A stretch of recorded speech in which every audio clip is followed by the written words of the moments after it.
sit down. Thank you for the courtesy. You know,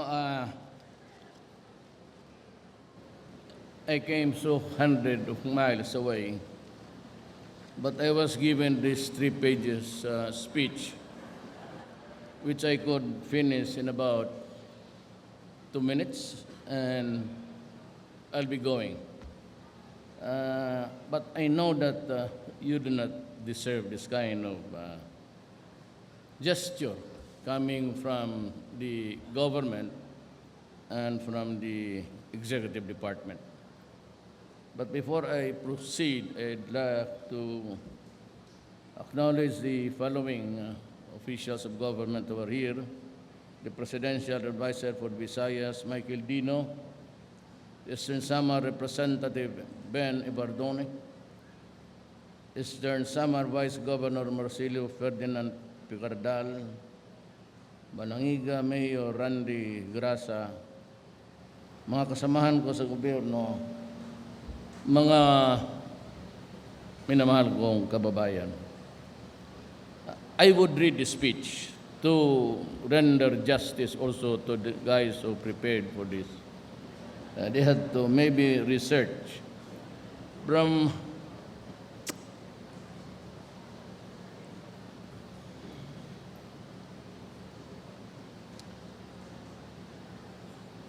I was more emotional when I read my State of the Nation address, where this painful incident happened to our country and to our brother Filipinos. I was born in Leyte, just a few miles away, but kind of mixed. I grew up in Davao. We are migrants. But sa taga-baybay po ako, Leyte. And my roots are from there, on the father's side. My mother is half Maranao. My grandfather on the mother's side is a Chinese, and my Lola was a Maranao. But, you know, as we grow up, we learn history. And as a country has been occupied by the simple imperialism those days, it was quite the practice of the West. And without necessarily attributing it to the United States, most of the Western powers took advantage of the lands of others and the natural resources. That is why we have a war going on in the Middle East, and the great industrial nations built their glory on the resources of other persons. For example, like the Arabs, they exploited the oil to a hilt and made them powerful nations. Well, America did its share. The Dutch occupied Indonesia. The Malaysians occupied, the Dutch occupied Indonesia. And the Malaysians were taken over by the British. It's kind of too late to be really just to harang them. But I was under advice that the negotiations are going on, that the government of America is looking for ways how to get out of this problem of the Balangiga bells, because it remains to be not only the source of irritation, but the source of a painful reaction to what really happened to our countrymen. It was bad enough that they were foreigners, and yet this has to happen. And many other massacres, especially in Mindanao against the Moros. But these are all water under the bridge. I was under advice by the Department of Foreign Affairs that I would just temper my language and I should avoid magmura kasi which I am prone to do if I get emotional. But I believe also that a lot of water has passed under the bridge, and America today, well, of course, the liberation came, but were it not also for the fact that they were present here, and that is where the Japanese came, there's so many factors involved. But I'd rather be friendly to them now because aside from these episodes of, I said, sad incidents, overall, I think the Americans also redeemed themselves a lot. Not during the time of their occupation, for they had the parity rights. They also claimed the same privilege as a Filipino in the exploitation of our natural resources, though we were already an independent nation. Kuno. But they retained that right to exploit the wealth of the nation side by side with the Filipino people. That was also a thing which most of our generation today would find it very, just maybe to use the word, not the right thing. But bumawi naman sila, and they have helped us a lot. Whether we like it or not, they were engaged here, challenged by the Japanese occupation. And it was America who partly helped us as an ally. I would not say that they were our saviors, but they are allies, and they helped us. And even today, they have provided the crucial equipments to our soldiers in Marawi to fight the terrorists. Alam mo, the soldiers should review their doctrines kasi just like in the Middle East, Iraq, Syria, Libya, it took them so many months until now to take back Aleppo, then the Mosul area. It's because there is a new kind of a military tactics.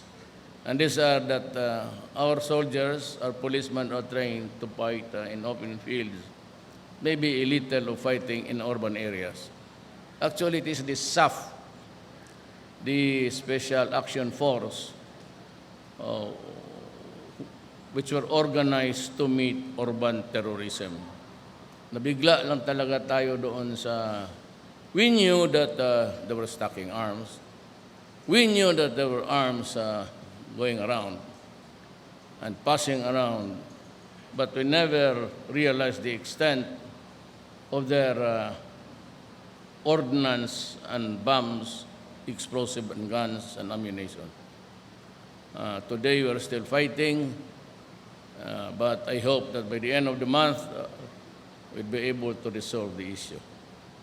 As I have said, we are all Filipinos, and if by the grace of God, we are able to finish everything, the business of stopping the rebellion, not necessarily killing, we will be happy.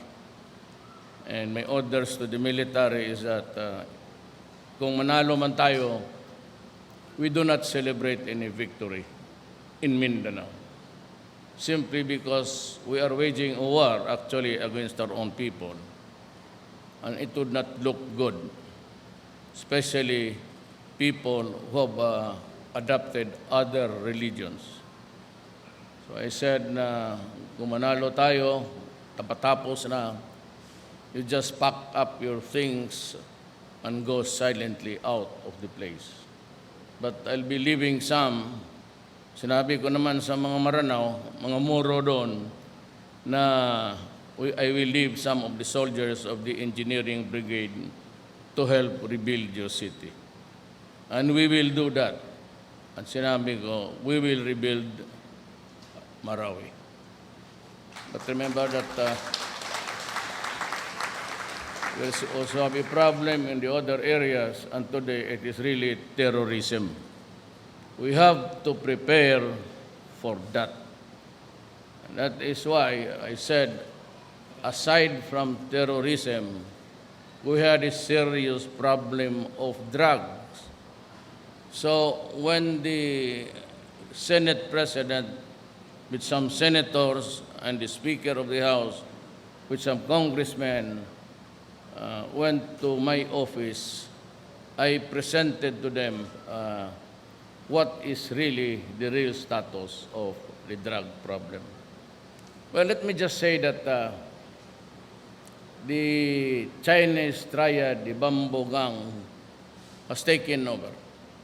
Most of those gangsters, Chinese, have taken over the business and they have established the control of all drugs.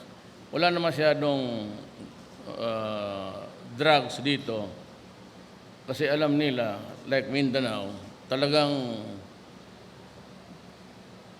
binubomba ko yung laboratories nila, pati yung tao. So what they want now is the ships are sailing on the high seas, the trawlers, the cook shabu in the ships and inside. Then they put it cans with the Chinese marking, throw it overboard, but with a GPS attached. So that yung mga yung lieutenants dito will just look for it and find it. Yan ang, if we do not fight the ills of our country, terrorism, drugs, which are destroying our children, yung sacrifice ng mga kababayan natin magpakamatay would have been put to a naught. And the reason why we are really passionately against all forms of activities that will destroy the nation. And that is why a lot of these things, from an AKJ to itong mga pera, wag ko kayong maniwala niyan. Sabi ko nga, if there is a 211 million, kanila na lang.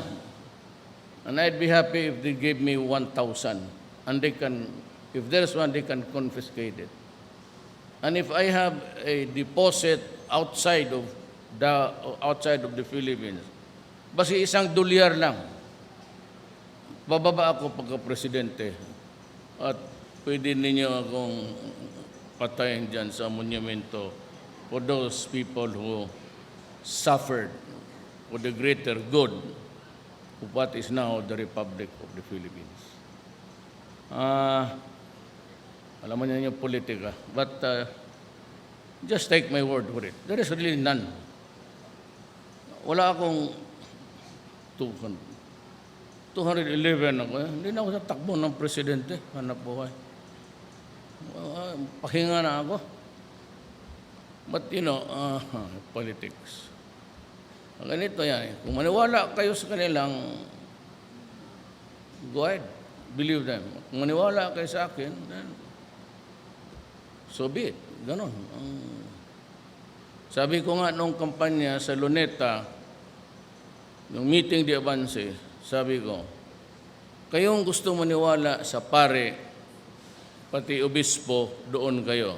Yung gustong magpunta sa langit. Sige, doon kayo. Kayong gusto magpunta ng impyerno, pero ayaw ninyo ng drugs, ayaw ninyo ng corruption, ayaw ninyo ng criminality. And, during even the presidential debate, ang sinabi ko lang naman sa inyo, 4 lang eh. I will try to stop corruption, I will try to stop drugs, criminality, and improve on the economy, not by me. I said, I do not know anything I've forgotten about economics. Sabi ko, I'm a lawyer and my work has always been focused in trying cases in court. Trial prosecutor po ako. Kung pag-usapan natin, yan, korte,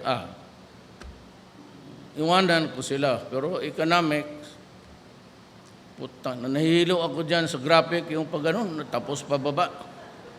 Bakit ka mag-drawing na ko, tapos ibaba mo, itaas mo uli, yan para.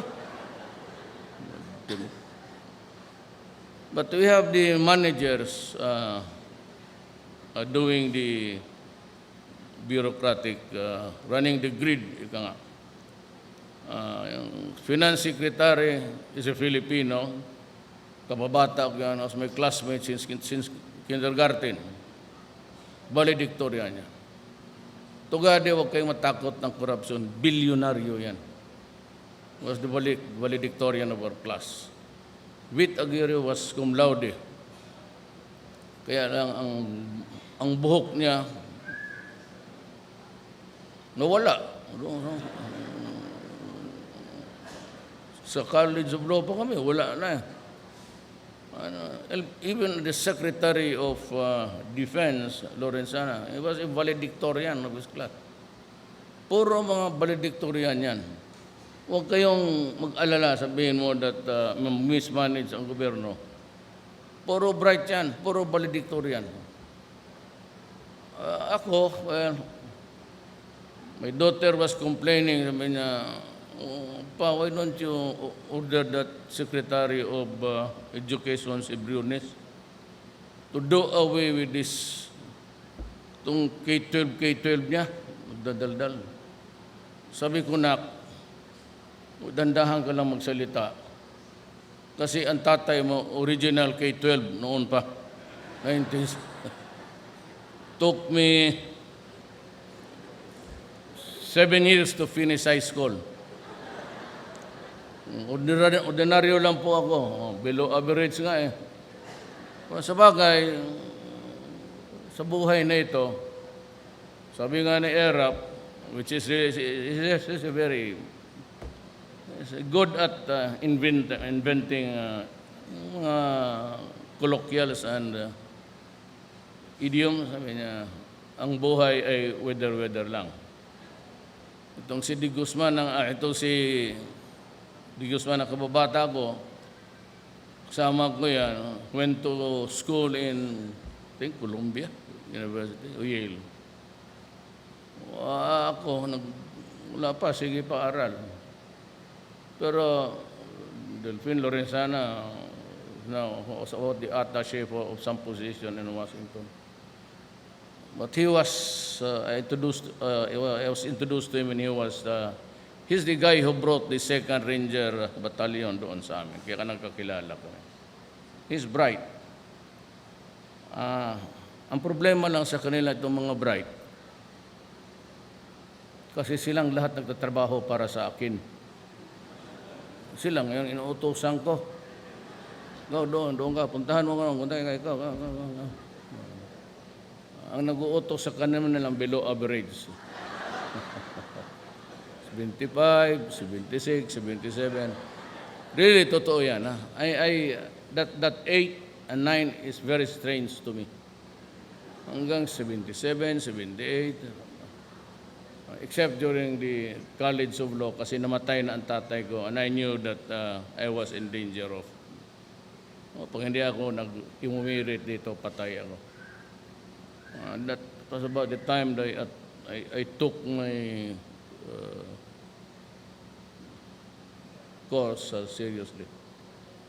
So gano'n pala yung patawa. I am almost gratified looking at the church and but I don't want my mind to enter into that incident. Ayoko, basta sinabi ko na may bell. I would not even, hindi ko nga binasa yung libro, yung Howling Winds, then Hang the Dogs. Kasi mag-init ang ulo ko. Pag sa puton ko, mumurahin ko,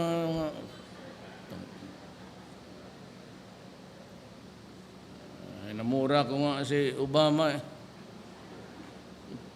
tangina kang maitim ka. Tapos tinawagan ako ng mga pinsan ko sa Amerika. Hindi mo mainsulto yan na itim. Talagang maitim ang tawag nila dito. Well, that was because he was reprimanding me about extrajudicial killing and all. Now, in dedication to the memory of those brothers and sisters of ours, ako naman nagpresidente. I have been criticized by this statement. When I was mayor of Davao, I tried my best.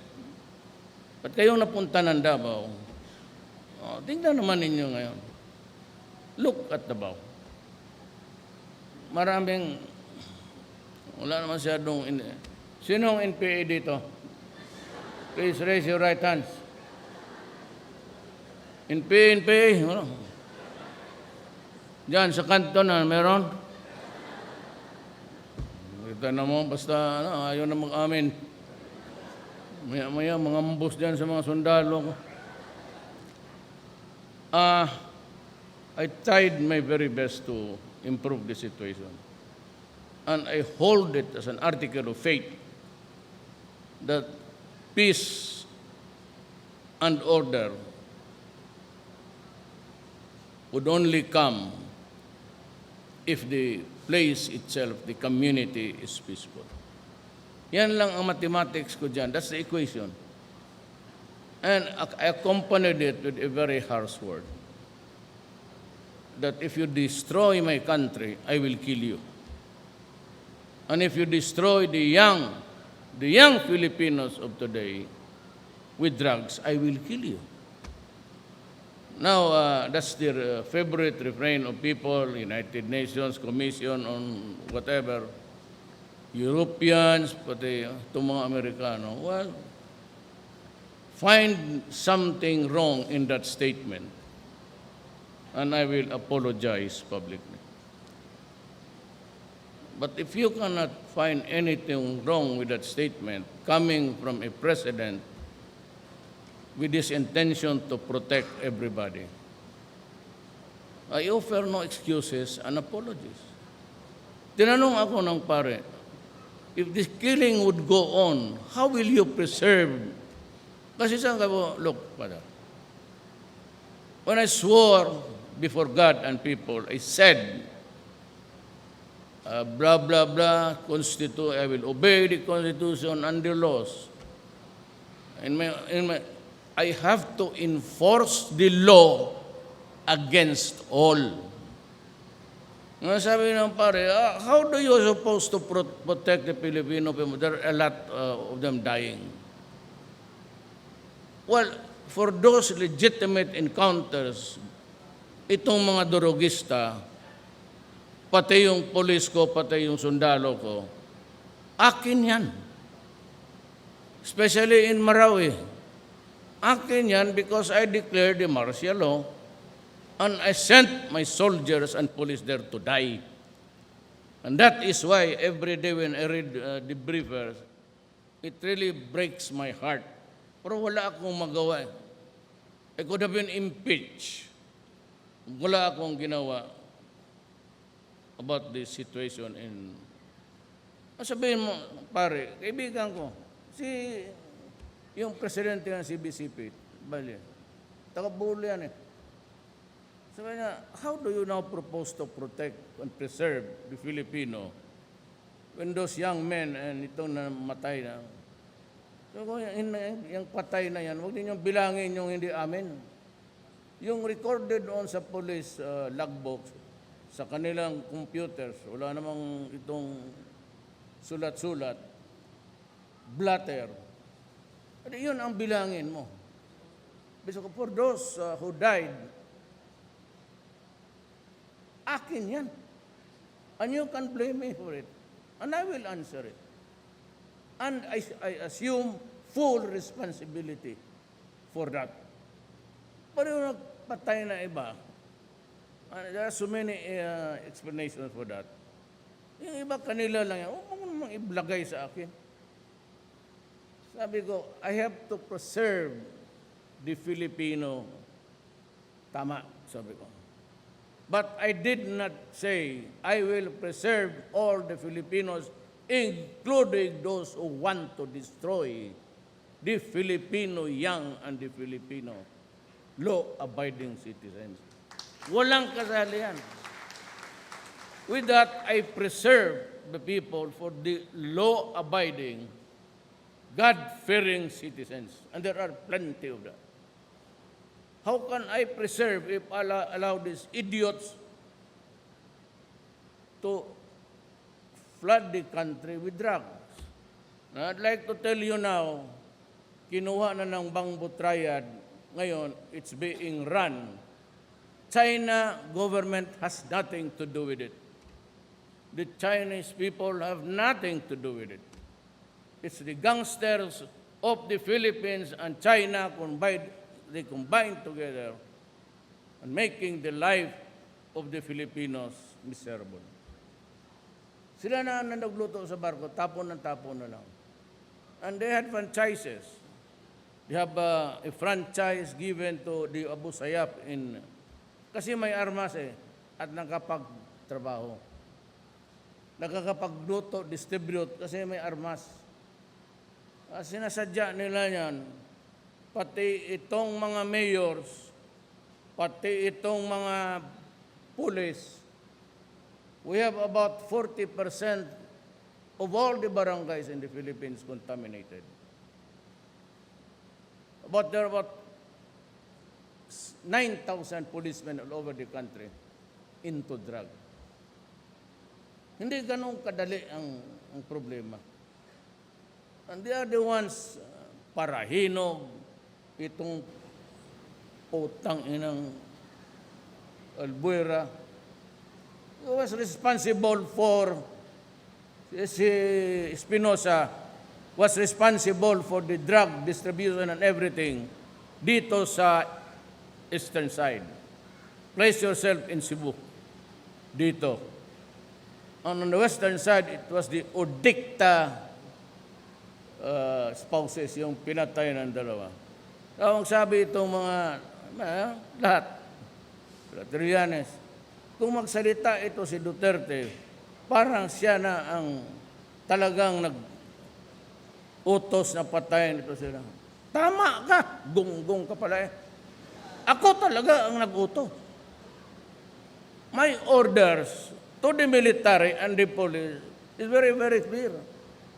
Whether you are a terrorist or a drug lord, talagang ipapatay kita. Because I have to destroy the organized crime and I have to destroy people and material. Wala akong choice dyan. Pag sinabi ko, when I protect, basta sino mang mayaman dito, be? Wala pala kayo na may $1 billion. Mariusep. Sabi ko, pag bigyan mo lang ako piso, iyon na yan. Now, if you destroy the people, ilan dito ang mayaman? How many families in the Philippines can afford to finance the needs and demands of old age? Hindi tayo milyonaryo. Hindi naman tayo. Buti kung anak ka ng Cebu Pacific o ni Lucio Tan. Wala tayong ganong pera. We take care of our children, see to it that they do not fall into these harmful effects of drugs. Because they are only asset. Pag matanda na tayo, I ask you, after retirement, you have a retirement sa gobyerno? O magkano? If you get to live for about 15 years more, 65, 75, 80, who will buy your medicines? Pensyon mo, ubos yan in 3 years. Magkasakit ka na niyang cancer, diabetes, hypertension, lahat na, kidney problem. Sundalo, kidney yan sila. Inom ng tubig yan sa, karamihan tama nila kidney. Ilan lang ang retirement ko? Retirement ng sundalo. Kayo, in the civil service. How much would you get? 100,000, 200,000, 300,000? Can that sustain medications for the next week? Sino magpakain si unang lugaw, painom ka ng tubig? It's your children. It is really a matter of preserving and a matter of defense of the people. And I will not hesitate to do that. Sinabi ko, sirain ninyo ang aparatos. Aparatos is that it... Ang drugs cannot exist if it is not organized. It has to be an organized crime. Dito, tigaluto, yung mga lieutenants dito, then yung mga basura, tawag nila lang si basura, yung peddlers. Sabi ng simbahan, mahirap yan sila. Ang target, my God, makinig kayong mabuti, ang target ng shabu, ang mamahirap. Hindi yung mayayaman, ang mamayayaman, cocaine, heroin. Hindi kaagad because it's organic. It's a plant, papi. Itong shabu, chemical to. Tuloy yan, tubig na ginaganon mo, pagluto mo, tubig ng baterya yan. Ang baterya ng ginagamit mo pang start. Kaya sira talaga utok ng mga bata. O sabihin mo, dito, sa 5 lang, 6, I do not care, kasi isa. By what right do you have in this universe to destroy my son or daughter? Ano? Who gave you that right? Tapos gano'n, wala namang. Sabi lang, we surrender. Ang namatay pa noon, akin 208. Akin 1,003 something. Bakit? Putang ina, kasi pati dahil police nandoon. When I said that I become president, I will solve this problem in 3 to 6 months. Nung nag-upo na akong as presidente, sabi ko, bigyan mo lahat sa akin yung record. So I can now open into the files, national security matters, which is not allowed to be read by just anybody. Doon, mga general sa Maynila, 9 of them were running this house of drugs. Yung mga ninja. Paano ko masolve yan in 3 to 6? Hindi ko alam, pati yung corruption dumating sa police. Ang customs na inaasahan ko magtulong sa akin para parahin yung importation ng shabu, kasali pala sila doon. So, anong magawa ko? Tignan natin. Last year was maybe a dismal. We will try this year. Pero hindi ko kayo palusutin ng ganun. Sabihin ko na lang sa inyo, Franca, I've been mayor of Davao City for 23 years. Congressman, then 2 terms as vice mayor. Alam ko ang problema. Hindi mo ako maluko dyan. Sa malayo pa lang, alam ko na kung magsalita yung anak mo, tapos kinakain niya ngipin. Yung parang yung damgo bang, yung anak. Pero ang kanang durugista, karamihan yan, ubos ang ngipin. Ang ngipin nila hanggang dito na lang. They grind it eternally in their way. Yan, serious ang ganun. Bantayan ninyo yan. Kung ito sabihin, balik ako.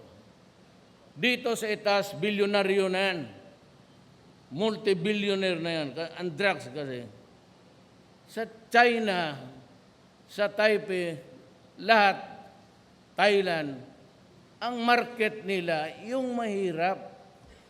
Lalo na yung, alam nila, mura. Do not take this out of context. Tayo mga Bisaya, yung negosyo na in-check. Do not, you Chinese there, do not bother to be bad about it. Sabi ko yung lolo ko, in-check. In-check na nga negosyo. Yung bahala na barato, basta marami. Volume yan. Ganon yan ang Shabu. Hindi yan makapenetrate dito sa mga, kasi iba ang bisyo nila. Yung iba na mayaman, nahulog rin sa ganon. Ngayon, para hinom. Eleksyon, walang kalaban. Pinapatay niya yung kalaban niya. He has been there. And it was always a community of terror. Ang pulis, dyan ako galit.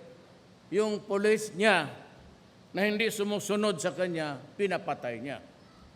Kaya yung pagkutkot ng mga patay doon, hinukay, andoon yung dalawang pulis na for the longest time missing, pinapatay niya. Tapos yung ayaw niya, ipaambos niya. Same with Espinosa. Binaril niya yung dalawang pulis niya dyan sa harap ng palengke. Bangag eh. Sabi ko, kung ganito, saan ang gobyerno? Kung sabihin ninyo, Duterte, patay ka lang, patay. Totoo. Let's check, kasi naman nagsabi sa iyo na don't fuck this nation with drugs. Mahirap, di tayo makaintindihan dyan. Tataya ko yung honor ko, buhay ko, pati yung presidency. Wala akong kung maalis ako. Tagal na ako politika. Tsaka napunta na ako sa lugar ninyo, to pay homage to the Filipinos who suffered a terrible death. Okay na ako. Nabisita ko na, I saluted the people and I bowed out of sheer respect. Yung gano'n, ito yung mga and they make slaves of the Filipinos to a chemical. Yan ang ayaw ko. Noon, slaves tayo ng mga banyaga. Ngayon, ang ating mga anak are made or reduced to slavery to a chemical called shabu. Hindi tayo magkaintindihan, baski sa mga pare. Mahirap. No, when I became president, I swore to you and to God that I will enforce the law against all criminals. Hindi, walang sa doos kung sinabi na I, Rodrigo Duterte, will enforce the law and the laws against shabu, but only those who can afford it or who are rich. Di poor, pakawalaan ko. Ang sabi ng batas, I must enforce the law against everybody. Kung dito ka sa organization, diyan ka mahirap ka, at napatay ka, tangina mo, pasensya ka. Alam mo masama yan, bawal, huwag kang pumasok dyan. Kasi yung shabu, kung kasalanan mo, marami kang asawa, dagdagan pa kita ng isa. Taga Davao, para makumpleto yung kaligayahan mo. Huwag yang shabu. Baski sa mga pulis, tangina, huwag kayong pumasok dyan. Kasi kayo ang mauuna talaga. Kagawa na ito, kita mo yung anak niya, kita ninyo sa TV. Yung wallpaper ng bahay niya, pera, 500 peso. Ginawang wallpaper. You know how obscene it is? Pati ikaw na manonood na mababastusan ka sa sarili mo. Take up on harping na, bakit si Duterte wala ng ibang isu KJ? Corruption, Jesus Maria. Tatagal ako ng 23 years, magnakaw ng pera, billions. Saan? At saka, sino ang nakawan ko ng billions? Kung meron talaga, gagawin ko. Pero magnakaw ko lang, magporsyento ko na dyan ng 1 million, puta, inyo na yan. Tapos na ako sa buhay. I'm finished. I'm through with, yung gano'n, pabilib, pa-clapping, pa-shout. It does not, I'm sorry to say, it does not. Para sa akin, matagal yan, araw-araw sa aming, wala na ako dyan sa trappings of power. Tanda ako, 72 na ako ngayon. Sino bang 72 dito? Walang mag-amin ang yawa. Bakakon, taga Samar. Kasabot mong Bilisaya. Malibak yun mo, di mo ba? When I finish, wala na. Hindi naman ako makalabas ng Malacanang. Hindi ako makamotor. Pilitin ko magmotor, sakyan ng sundalo yung bumper. Diyan, sakyan yan. Sabihin, wag sir, talagang bawal. So, lalo na dyan sa Manila. Davao, dyan lang ako sa bahay. Kaya yung mga girlfriends ko na magsabi, tayo pa ba? Sa katagal ko yung napunta, sabi ko, bakit? Nagkaroon ba tayo ng ano? Nakalimutan mo na? Sabi ko, matagal na ako yung nakalabas. Sino nga yung pangalan mo? Sino ba, putang ina ka?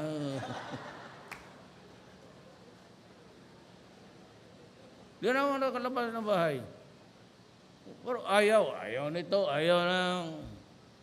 O, ito si Asuncion, waray man to. Taga saan ka? Dito? Tacloban. Yung military aid ko, taga Tacloban. Waray, puro ka na sa waray. Pero mahusay man kasi mag-Cebuano. Sabi ko, paano intindihin yung mga waray? Yung L, palitan mo lang yung R, palitan mo ng L. Waray kwarta. Waray kwarta. Hindi, malaman mo yung clip. Ang mga Cebuano, walang L. Yung out is a lot. Kung magsabi ang Cebuano, asa imong bay? Dito sa Leyte, klaro yan, asa imong balay. Ang Cebuano, shortcut. Kaya mga gago halos lahat. Di mo, asa imong bay? Depende sa question. Kung gano'n, ang balay, hay imong bay. Nag-inusara ka man. Sabihin, sayang mo yung kasama mo babae. Gano'n yan. Yung wala is wa. Meron ka bang pero wa? Wa'y kalipay. Wa. Shortcut natin yan, basta Cebuano. That's the tongue of my father. My father is from Danao, Cebu. My mother is Mindanao. So magkaintindihan tayo dyan. Because itong syndicated crime, the act of one is the act of all. The liability of one is the liability of all. Ang punishment nila pareho, equally shared.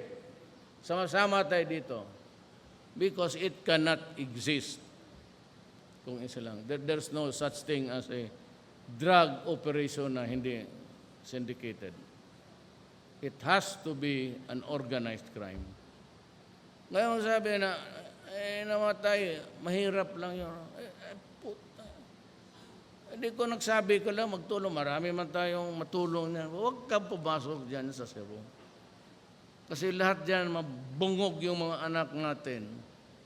Sino nga magpakain ng lugaw sa inyo kung mga anak ninyo wala na? Who will feed you? Buy your... I have to say this because talagang gusto ko in honor of these poor souls na they did not want maybe to be under a foreign power. Tama yan. Tama ginawa ninyo. Kung nandito rin ako, hindi magkulang sa 5 kaulo ang maputong. Magwala ka dyan sa... They are the real patriots. Kaya may bago akong, the Order of Lapu-Lapu. Kasi itong mga taga-Maynila, masyadong mga hambugiro rin, lahat ng mga hero, puro taga-Luzon. Si Daguhoy, si Lapu-Lapu, siya yung unang pumatay ng imperialista. Si Magellan, pinutulan niya ng ulo. Anong ginawa nila sa heroes natin? Ginawang Lapu-Lapu, isda, iskabitsi, paksiw, buong-buang mo na yung mga Tagalog. Sino man maligayahan yan? Kasi maraming mga Leon Kidlat, lahat, where are they? So I created the Order of Lapu-Lapu. Ngayon, pag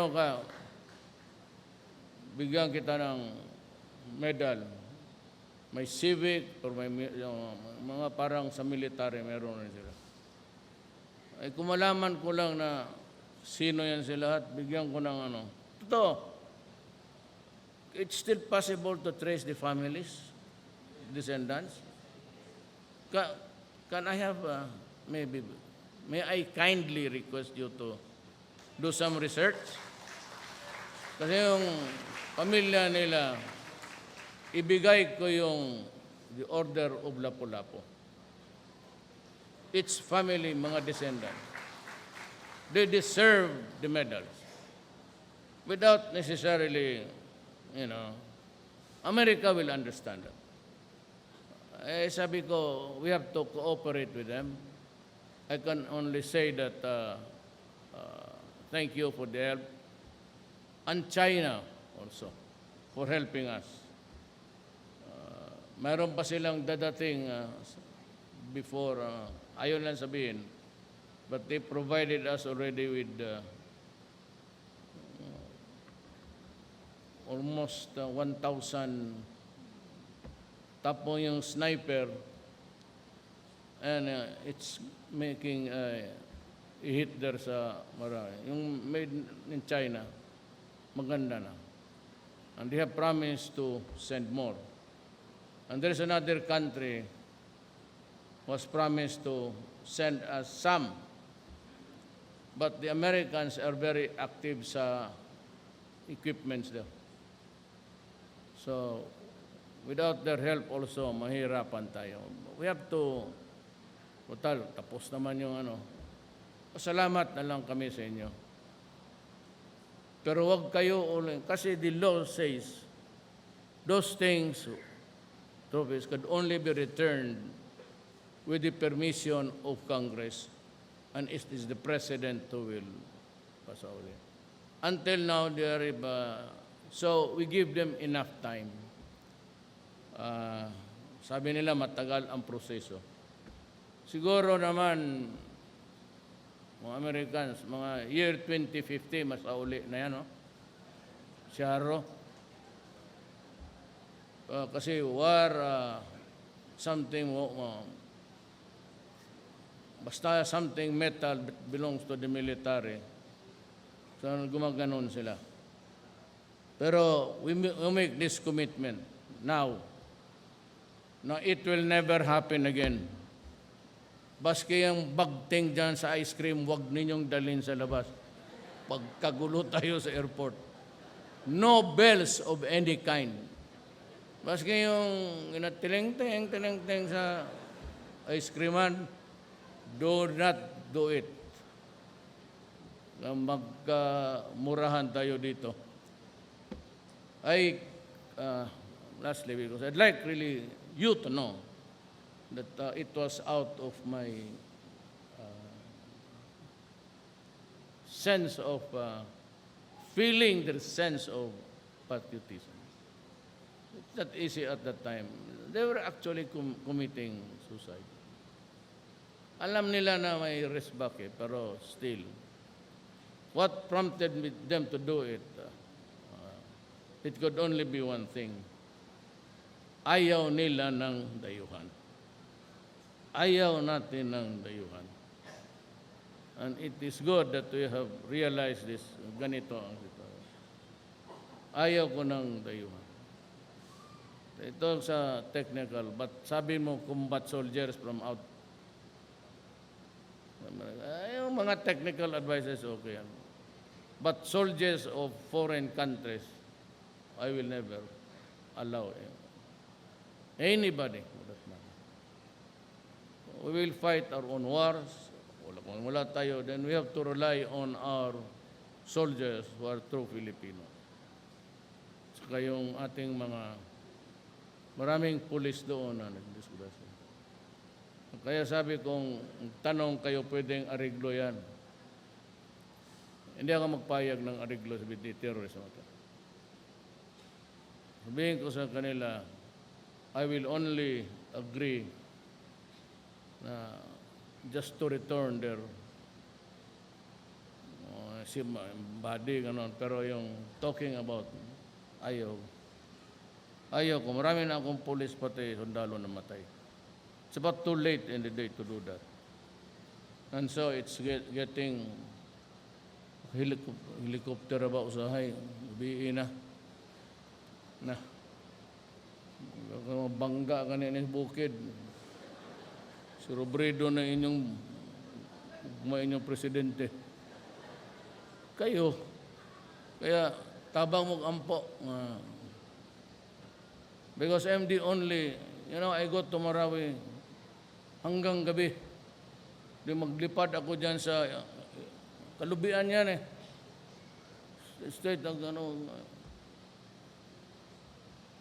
been there 5 times. I'm going back there, almost on a regular basis, until such time that peace is attained in the place of. In the meantime, I said, I promise you that there will be no corruption in law. I will not allow it. Yan ang masahan niyo. Airport, lahat, immigration, nakita naman ninyo ngayon. You go out. Sabi ni Dominguez kay Tugade, bakit wala tayong koleksyon dyan? Sabi kasi ni Mayor, totoo naman, diba, kung tayo magdating ng import, Mayor, saludo pa. Sila pa, ang mga gago pa ang magkarga ng bag para sa iyo. Pero yun yung mga mahirap na OFW, sige, hingi dyan yan. Sabi ko, mas mabuti pa parahin mo si Jaime Marcos. Maraming dala yan. Perfume, kunan mo ng isa. Huwag lang yung OFW kasi. Ako, bag ko kunin mo.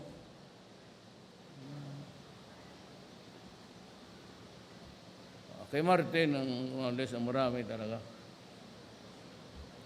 Yan, kami mga opisyal, buksan ninyo. Mga mahirap, huwag din yung kunin yung mga bagay-bagay nila. Lilit-liit na nga pinagbilid para may maibigay, kunin pa ninyo. Baski sa immigration, wala nang workers, diretso kayo. Wala nang detain na. Pero huwag kayong pumasok sa human trafficking, ha? May mga taga Davao, kasi sila yung una taga Mindanao, mga Moro ladies, nawala doon sa Davao about 10 years na. Sige, balik sila doon sa opisina ko noon as mayor. Sige, ako hanap, communicate. Nagpunta ako doon sa King Fahd noon kasi nakiusap ako kay may 3 Pilipina na nagkasala. Pinagbigyan ako ni King Fahd. So, yung mga ganon, lalo na yung mapunta kayo, okay, magdala magkakatang. Kasi yun, bibigay ng mga rosaryo, religious articles, bawal talaga. Just observe the laws of the other countries. Mahirap kayo makatulong, malayo kayo. Ngayon, kung nandito, you can have the access. Bonggay kong card, bonggay.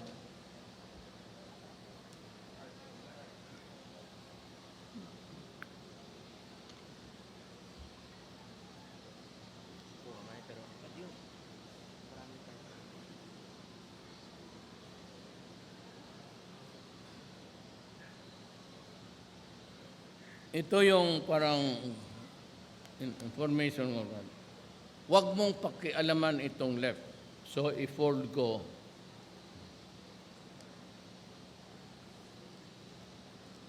Ito may black line dyan sa itaas. Kopyahin lang ninyo. I want all of you to have access to me. Kaya may problema kayo. Ito yung si Bong, SAP, Special Assistant. Mga babae ito. Oh, mga babae ito.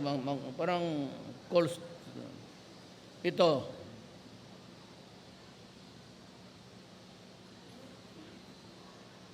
Oh, may mga babae. Ito lang. Wag na ito. Malayo na yan sa tulong. Ito lang. Gusto ko na lahat kayo makatawag sa akin. Alin dyan. Ngayon, kung wala ako, gaya ngayon, o busy ako, my cabinet meeting, that's about the time that I'd be inside the room for the longest. Minsan makaabot kami ng 7 hours. Iwan lang ninyo ang pangalan ninyo. Sabihin ninyo na taga saan kayo, Balangiga.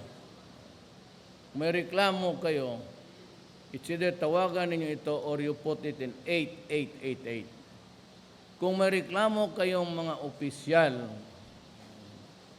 sabihin niyo, tawagan yung 88. Ang complaint ko ganito. Si Director ganon, pinapabalik-balik kami araw-araw hanggang kamatayan na. Ganon, so the directors are only given 15 days. Ang cabinet members, they're only given 30 days. Yan lang. Wala na. So kung may application ka, minahan o ganon, hintay ka lang. If after 30 days, wala, tawag ka doon. I was calling to Gadi, walang nangyari sa... and I will take it up from there.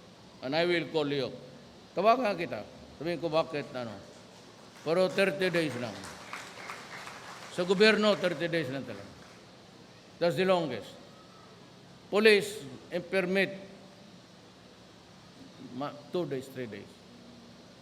Ang mga business permit, kasi I will bind I'll issue an executive order. All business permit, wala na yung mag-sign pa ang bumbero, mag-sign pa yung electrician, wala na yan, isa na lang. Isang proseso na lang. Kaya magpunta ka doon sa electrician, hingian ka na para di ka makurintihan. Pagdating mo doon sa bumbero para pirma, baligyaan ka o fire extinguisher. Una mo pirma. Di ba? Yan sila lahat. Inuna ko. Kasi nagmamalasakit talaga ako sa mga tao na namamatay. Yan sila lahat. Dublado yan sila. Hindi dublado kasi bawal yung parang occupying two position at the same time. Ang highest nila is about 83. Ang malaki halos dublado na. Kasi may combat pay, may lahat. Pero hindi basic. Bawal talaga. But additional combat pay, incentive, longevity, meron sila. Malaki.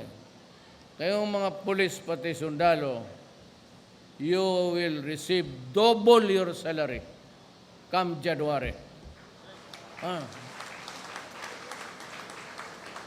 Kaya lalo na sa pulis, magbawas kayo ng... Ang pulis, marami. Ay, dito, kilala mo niyo yung mga pulis ninyo. O sino yung playboy dito, may 2 asawa dito. Sila man yan. Kaya yung mga mayor, ito mga buang na to, pagkagabi, kung saan yung mga barbar, sa siyudad ko talagang binababaan ko, tangina sinabi ko, magparking mo na doon sa mga bar, tapos doon sa mga girls, landi-landi. Yung maganda doon, pinakamaganda sa dyan sa bar, either girlfriend ng mayaman na may kwarta, pero drogista o hold-upper, o hindi puli. Totoo yan. Ang common ground yan is, pardon for the, it's not really a sexist statement. Pareha good kay, Marilyn Monroe. Oh, girlfriend niya si Kennedy, si boyfriend si Kennedy, tapos yung sa top, boyfriend rin niya.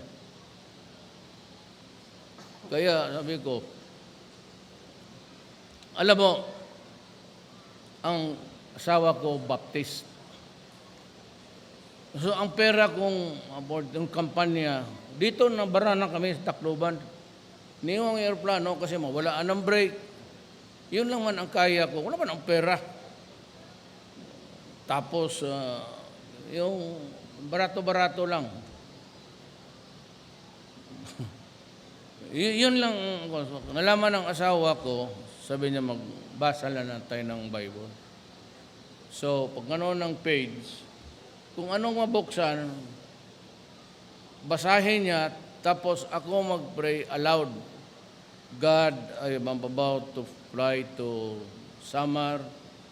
It's quite a long haul, and anything can happen. The plane, 1984. Alam mo kung sino may-ari niyan. 1984 kay Archie po, but 1984 model. Saan rin tuiga ron? Nabarap pa kami minsan, ang ginawa, kanang cable sa baterya sa jeep, gibalin gito sa, totoo yan. Tangan mo si Archie po. Pero lupad mang gihapon, kaluoy Diyos. Kaya magsabi ng asawa ko, mag-read kami ng Bible. So sa babasa niya, and King David entered the city with his, bringing with him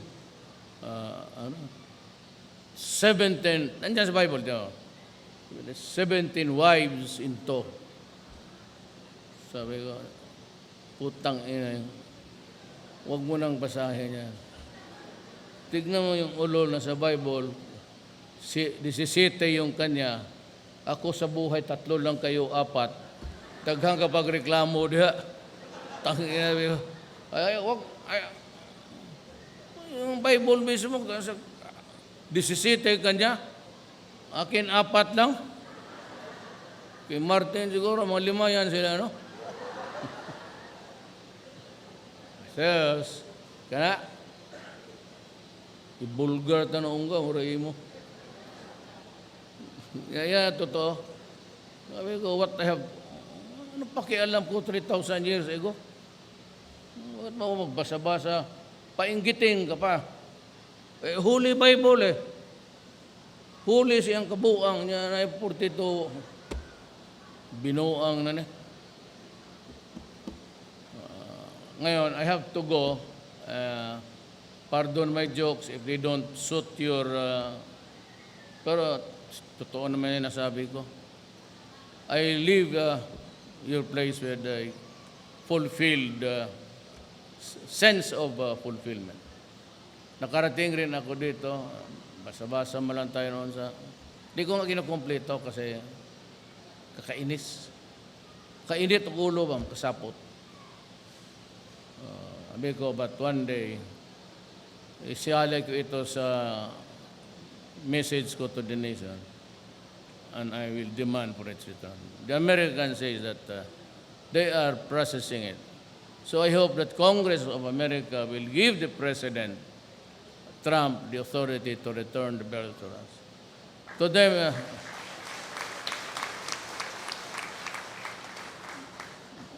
To them, ano yan, parang war trophy. But if you look at it closely, at the cost of so many innocent lives, just return it and we would be happy. We are not angry at you. We are just saying that those bells would touch in the core of our existence as a Filipino. Maraming salamat po.